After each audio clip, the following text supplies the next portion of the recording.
Chapter 19. Draco! Hermione screamed in a panic, stumbling through the flue, clutching Liam to her chest, his body lifeless. Hermione, thank God! Liam? He ran over to her and grabbed their son from her arms, her wailing and sobs broken. What happened? He demanded, wiping the boy's blonde curls from his face, staring into his blank eyes. The necklace from the vault. She was pulling at her hair and collapsed to her knees. We need to get him to St. Mungo's, but I couldn't. I couldn't apparate. I'll splinch us. Okay, it's okay. I have a port key. Poppy! Master? Is Master Liam? Hermione gasped, realizing the elf was insinuating that Liam was dead. Of course not, you idiot. He's fine, he snapped. Go to my desk. Get my port key to St. Mungo's. Yes, Master. She was back in an instant, holding a small black velvet bag and handing it to Draco, who emptied the contents on the floor and held tightly to Liam. Where's the necklace? I left it. Couldn't touch it. It's still on the floor by my desk. Poppy, go to the ministry, gather the necklace near Hermione's desk, and meet us at the hospital. Do not touch it. Are we understood? Poppy was gone in a snap. Ready? Hermione only nodded. In an instant, they were being dragged across space and landed in the emergency wing at St. Mungo's. They were quickly surrounded by healers and nurses, along with a floating stretcher, which Liam was placed on and ushered behind a set of swinging doors. Mr. and Mrs. Malfoy, I'll need you to wait here, a young healer explained. Hermione could only hear the whooshing of blood in her ears, and Draco was yelling something or other about not waiting. She collapsed again, falling to her knees. Take care of your wife. Let us take care of your son. This boy, who was apparently working here, was looking at the pair of them with sad eyes, like their son was dead or something. He wasn't. He was cursed. But dead? Those ancient Malfoy bastards wouldn't let anyone off the hook that easy. No, he wasn't dead. Can you tell us what happened? That might help us get to the bottom of this. Draco knelt down and helped Hermione to her feet, her eyes bloodshot and puffy, but the tears finally stopping. She looked numb from it all, the weight pushing on her shoulders, and Draco was having a hard time keeping her upright. I work at the ministry. I had an artifact in my desk. I was studying it. I turned my back. It was a second, just a second. Draco, I swear, it was just a second. The tears coming over her again and dropping her head into his shoulder. He's been cursed. The items were from a collection in my family's vault. I had given them to the ministry for testing. The necklace had been giving them a particularly hard time. Is there anyone we can flue for you, sir? Yes. Lucius and Narcissa Malfoy. And Harry and Ginny Potter, please. Draco felt the numbness spreading over his chest as well. There was no fight left in him, as the young kid walked behind the doors. Draco led Hermione to a set of chairs in a waiting room, letting her cry in his shirt as he rubbed her back. I'm so sorry. It was just a second. Why did he have to go to my desk? Why, Liam? Shh, love, it's going to be all right. We are going to figure this out. Lucius and Narcissa stormed into the waiting room, his father looking as terrifying as he did all those years ago during the war. What in the hell is going on? Draco went to explain it, and Lucius fell into a chair. Narcissa placed her hand on his shoulder and covered her mouth with trembling hands. Where is the necklace now? I might recognize it, Lucius said hollowly. Poppy will be bringing it soon. Within a few minutes, the Potters came in, followed by Poppy. Draco explained the situation, while Hermione sat in her own catatonic state, her blank expression giving away nothing. Master, the necklace. She handed over a medium-sized sack, and Draco dumped it in the middle of the floor. The necklace was gaudy and bulky, covered in precious gems and diamonds. Do you recognize it? Harry raised an eye at Lucius, who shook his head. I don't. Until Draco, we never really went through the vault. We just added to it, but this must have been added before our time. It's mine, Narcissa's voice said shakily, every pair of eyes shooting up to look at her. Well, not mine, but my family's. I remember it. My great-great-aunt was wearing it in a portrait when she was younger. It hung at Grimmauld Place. Do you remember anything else? Anything that might help? Potter slipped into Aura roll, and Ginny excused herself, returning quickly with a styrofoam cup of tea for Hermione. She reached out and gave a weak smile, her hands shaking as she grabbed it and placed it next to her, not taking a drink. Her name, it was Ursula Black. I think maybe she was originally a Flint. I don't know. I only met her a handful of times. I was so young, and she was very, very old. She was a batty old woman. After her husband passed, she locked herself away and rarely came out, only to pester the rest of the family. She'd show up dressed in all this ostentatious jewelry and giant furs and insult my family. Then she'd leave. Who was her husband? Ginny asked. Phineas. Phineas Nigellus Black. Merlin's beard, Narcissa, Harry blurted. His portrait is hung at Grimmauld Place, and if Ursula's did too, I own Grimmauld Place. Oh, I had forgotten. Yes, let's go. They might listen to me. I'll go too, Draco announced, and Hermione clutched at his robes and looked at him frantically. Father, stay with Hermione. Love, I have to go. It'll help the healers lift this blasted curse if we have all the information. Lucius dropped into the seat next to Hermione, and Draco handed her to him. Draco stood and reached in his pocket and grabbed the ring that had been safely stored there. He knelt down to his broken fiancée and slipped it on her finger, kissing it. Promise, no matter what, you don't take that off again. Hermione let out a sob and nodded, and grabbed his face, crushing her lips onto his. He wrapped his arms around her and kissed her back like she was the remedy to all his pain. Each kiss healed him slightly, sealed the cracks, and breathed life into his lungs again. He couldn't lose her again. It had been 12 hours without her, and he swore to whatever God was listening, never again. He stood and nodded at his father. I'll stay with her, son, I promise. We will be back soon. The three of them disapparated quickly, and that crack that it left behind was haunting as Hermione wailed again. They climbed the stairs at Grimmauld Place, taking two at a time and pulling down the attic stairs. The attic was cluttered and dusty, and even all of their lumos together didn't fully light the space, as if the light was being absorbed by the dank wood and clusters of cobwebs.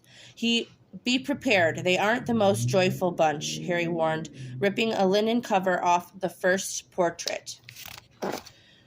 Blood traitor! Oh, Mrs. Black, thanks, Salazar, you have returned to reclaim Grimmauld Place.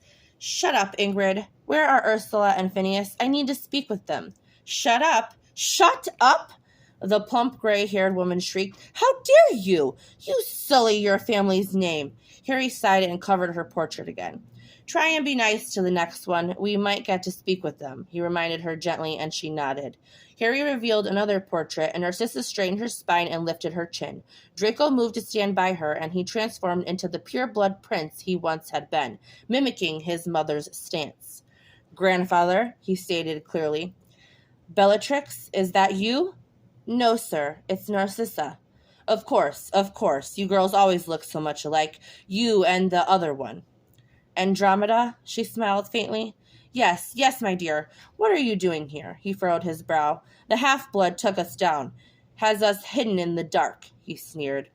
I know, Grandfather. We are going to move you. We are going to take you back where you can be displayed properly. But we need to speak to someone. Can you find them? Who is it, dear? Phineas and Ursula Black. It's urgent. He hesitated. Oh, all right. Let me see if I can track them down. Uncover their portraits. They will hopefully be there soon. Draco and Harry began ripping off the linen coverings, lining them up around the attic. A few of them opened their eyes and shouted something hateful before leaving, but most of the frames were empty. They waited for what seemed an hour, no one speaking. Just then, two middle-aged portraits came to life, standing side by side with sour expressions. Well, is anyone going to explain why I'm being summoned like a house cat? Ursula crossed her arms pointedly across her chest. Mrs. Malfoy? It's Gray, Lucius made to correct the healer. It's fine, Hermione cut in, looking down at the ring on her finger. Yes? Her voice shaking. Would you like to see him? Is he awake? She trembled. I'm afraid not. We need some more information on the curse. Need to try a few more things. But he is in a magically induced coma for now. He isn't in any pain. He's sleeping. Hermione nodded her head. The tears returned and had stained her cheeks. Lucius stood, using his walking stick for support, and helped Hermione to hers, wrapping an arm around her shoulders. They walked through the doors and into a small, sterile room with a tiny window, filling only a square with light on the floor. "Oh, Liam, my curious little boy, I'm so sorry." She fell on her knees by the bed, grabbing his hand and kissing it over and over again. "Come now, my boy. You'll be right as rain shortly. You have too many people waiting for you to come around." Lucius's voice was shaky as well, and Hermione reached out her other hand to grab his and squeeze it fiercely. "I need to let them know." "How? Should we flu?" Lucius asked. "No, they won't be near a flu. Can you cast a Patronus?" Lucius shook his head, his eyes on the floor. "I don't know if I can think of anything happy enough. When Liam was born..."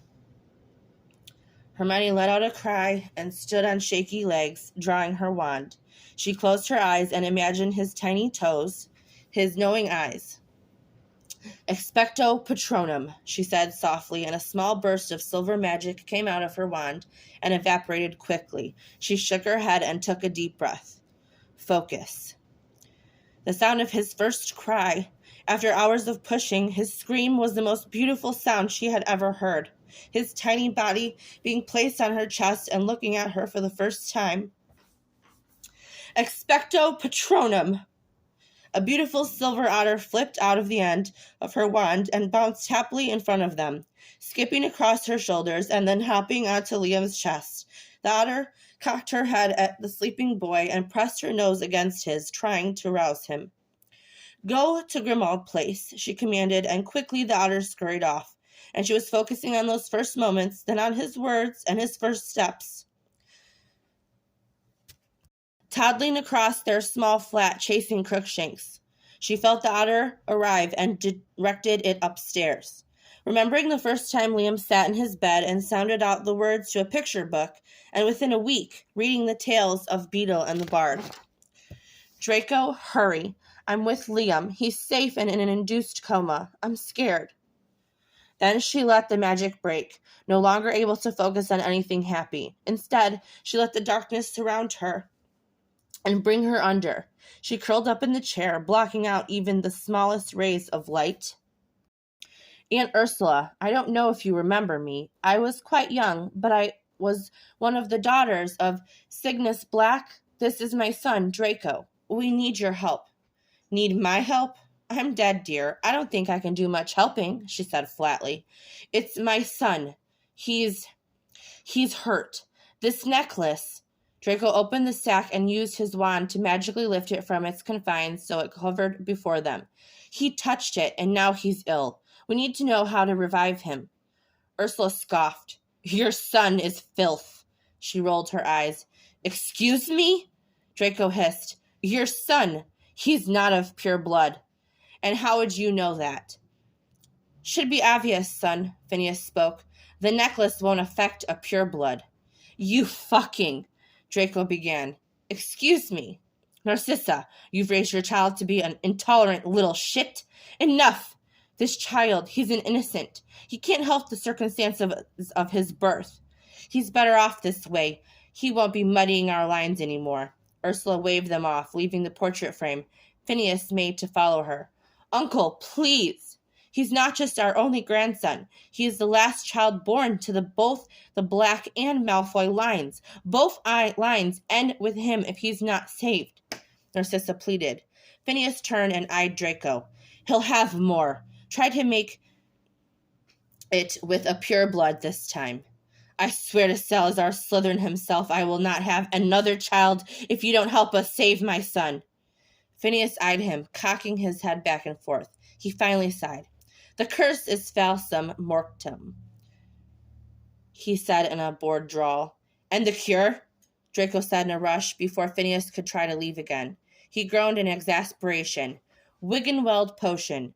Substitute flubberworm mucus for Gloden mucus." With that, he left.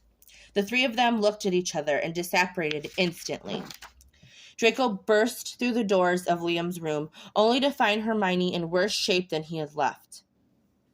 Love, it's okay. We know the antidote. Potter's talking to the healers now. The potion master should be working on it soon. It's my fault. It's not. You'd never hurt Liam. Could never hurt Liam. It is. I shouldn't. I can't. She collapsed into another round of tears, and Draco kissed each one from her cheeks.